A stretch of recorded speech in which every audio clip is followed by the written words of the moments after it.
What if the reason you feel lost is because you never stop searching? Right now, millions of people are waking up every morning convinced they haven't found their real purpose yet. And honestly, maybe you feel it too. That quiet pressure in the background. The feeling that everyone else has figured something out that you somehow missed. That there's a hidden version of life you're supposed to unlock. So you keep searching. You watch another video, read another quote, listen to another podcast, start another self-improvement routine. Because maybe the next piece of advice will finally change everything. Maybe then you'll feel complete. But what if this endless search for purpose is actually the thing destroying your ability to live? Because something strange happened to modern spirituality. It stopped being about peace and became another form of performance. Somewhere along the way, people became convinced that life is supposed to feel meaningful every second. That every hobby must become a mission. Every emotion must teach a lesson. Every coincidence must contain a sign from the universe. And if your life feels ordinary, then you must be doing something wrong. So instead of living, people started analyzing themselves endlessly. Am I healing enough? Am I growing enough? Am I aligned? Am I evolving? Am I wasting my potential? It never ends. The modern self-help world turned existence into a permanent project. And at first, it feels empowering. Because the idea of becoming your highest self sounds beautiful.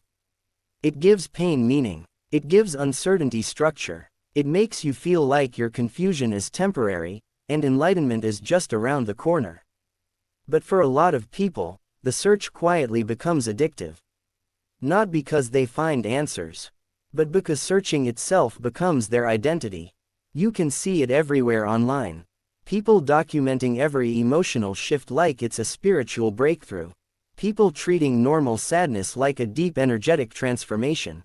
People obsessing over healing journeys for years without ever actually changing their lives. And the scariest part, the internet rewards this behavior. The algorithm loves existential insecurity.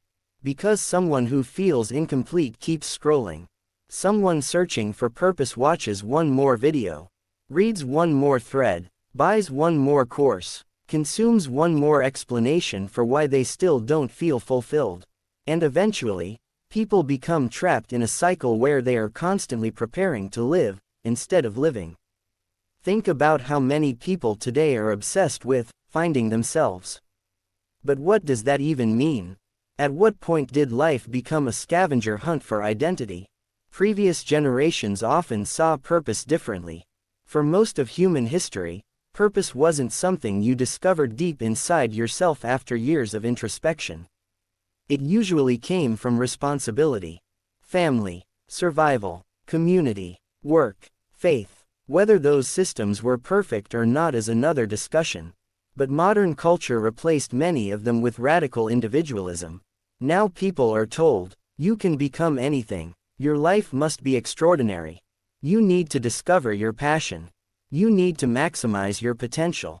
And while that sounds inspiring, it also creates a terrifying possibility. What if you choose wrong? Suddenly every decision feels permanent. Every year feels wasted. Every job feels meaningless. Every hobby feels insufficient. People start believing that if they haven't found one grand cosmic mission, then their life hasn't truly started yet. And social media makes it worse. Because online, everyone appears deeply passionate and certain. Someone is building a business. Someone is traveling the world. Someone found spirituality. Someone found discipline. Someone found financial freedom. Someone found their truth. Meanwhile, you're sitting alone at 2 a.m. wondering why your own life feels emotionally blurry. So you search harder. And ironically, the harder people search for purpose, the more disconnected they become from reality. Because real life is usually not cinematic. Most days are repetitive, quiet, ordinary. Real meaning often grows slowly and invisibly. But modern culture trained people to expect a constant feeling of destiny. And when that feeling disappears, they panic. They think something is wrong with them. But maybe nothing is wrong. Maybe life was never supposed to feel profound all the time. Maybe meaning isn't something you uncover like buried treasure. Maybe meaning is something that forms naturally when you participate in life fully. There's a reason many people feel emotionally exhausted after years of obsessive self-analysis.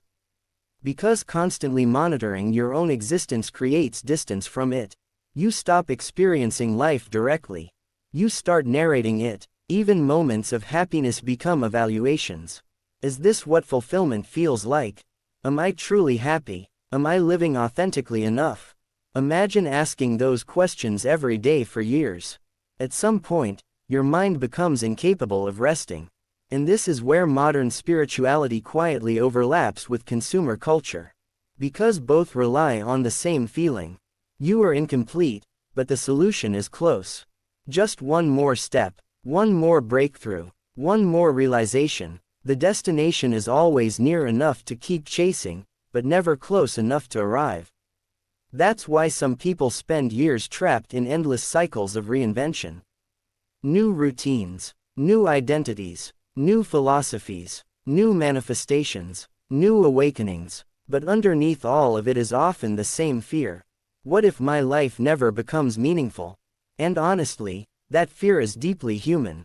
Everyone wants their existence to matter. Everyone wants to feel connected to something larger than themselves. But maybe the problem begins when people try to force meaning instead of allowing it. Because the truth is, some of the most meaningful moments in life don't feel meaningful while they're happening. A conversation with someone you love. A random summer night, laughing until you can't breathe. Walking home exhausted after a difficult day. Sitting silently beside someone who understands you. None of those moments usually arrive with dramatic music and a feeling of destiny. But years later, those are often the memories people cherish most. Not because they discovered some hidden cosmic truth, but because they were present enough to actually experience their own lives. And maybe that's what many people are missing now. Presence. Not constant optimization, not constant analysis, not constant searching, just presence. Because a person can spend their entire life trying to become the perfect version of themselves, without ever feeling alive. And there's something tragic about that. Especially when you realize how much modern culture profits from existential dissatisfaction. Entire industries depend on people believing they are unfinished. Self-help industries, wellness industries, motivational content, personal branding, life coaching. And not all of these things are bad. Some genuinely help people, but there's a difference between growth and obsession. Growth improves your life. Obsession turns your existence into an endless problem to solve. And many people no longer know the difference. That's why some of the wisest people you'll ever meet often seem strangely simple. They aren't constantly trying to reinvent themselves. They aren't performing enlightenment online. They aren't turning every emotion into a spiritual revelation. They just live. They pay attention. They appreciate small things. They accept uncertainty. They understand that life will never fully make sense. And maybe that acceptance is more peaceful than endless searching. Because maybe purpose isn't a hidden destination waiting somewhere in the future. Maybe purpose is built slowly through attention, relationships, suffering, responsibility, curiosity, and time. Maybe the meaning of life is less about discovering yourself, and more about participating honestly in reality. And maybe one of the greatest tragedies of modern life is that people became so obsessed with finding meaning, that they forgot to experience the moments where meaning naturally appears. So before you spend another year desperately searching for the perfect purpose, ask yourself something. What if life is not waiting to begin? What if this is already it?